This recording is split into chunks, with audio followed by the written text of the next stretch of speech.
Bonjour et bienvenue dans notre dernière vidéo de ce tutoriel, Sophistic pour utilisateurs débutants. Nous allons présenter ici des trucs et astuces liés à l'utilisation du SSD. Notamment, vous allez apprendre ou trouver de l'aide et des informations complémentaires. Comme expliqué dans les vidéos précédentes, l'arborescence des tâches reflète le déroulement de votre projet. La plupart des tâches écrivent en arrière-plan un fichier d'entrée numérique dans le langage de saisie Sophistic, qui correspond aux informations saisies graphiquement.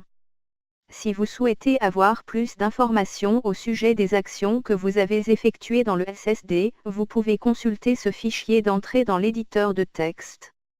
Vous pouvez maintenant voir les modules effectivement utilisés en arrière-plan de la tâche graphique, ainsi que toutes les entrées saisies pour le calcul. Si vous souhaitez modifier la saisie numérique, vous pouvez transformer la tâche en une tâche utilisateur. Attention! Cette action n'est pas réversible. Un manuel fournissant les principes théoriques, des informations sur les commandes d'entrée et sur les commandes de sortie, est disponible pour chaque module. Appuyez sur la touche F1 pour accéder directement à ce manuel.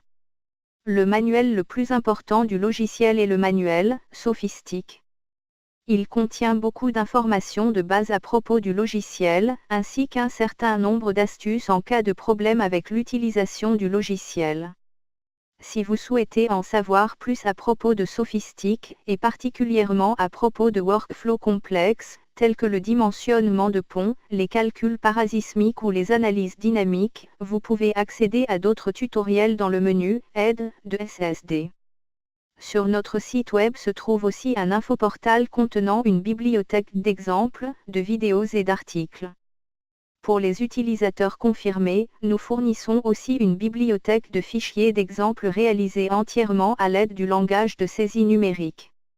Vous pouvez accéder à cette bibliothèque dans le menu « Aide » de l'éditeur de texte Teddy.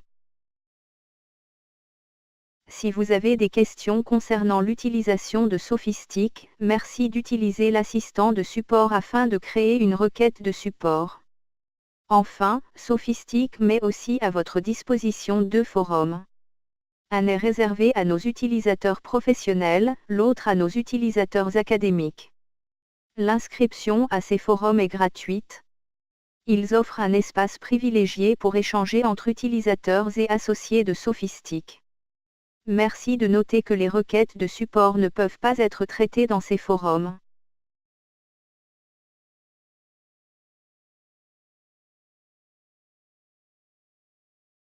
Dans cette vidéo, vous avez vu où trouver de l'aide et des informations additionnelles pour votre utilisation de Sophistic. Pour l'utilisation courante, les sources d'informations les plus importantes sont les manuels de vérification et tutoriels en ligne. En cas de problème, notre équipe du support technique est ravie de vous assister. Vous pouvez les contacter en envoyant un courriel à l'adresse suivante, support@sophistic.com. Une fois encore, merci d'avoir regardé ce tutoriel vidéo. Merci d'avoir regardé ce tutoriel vidéo.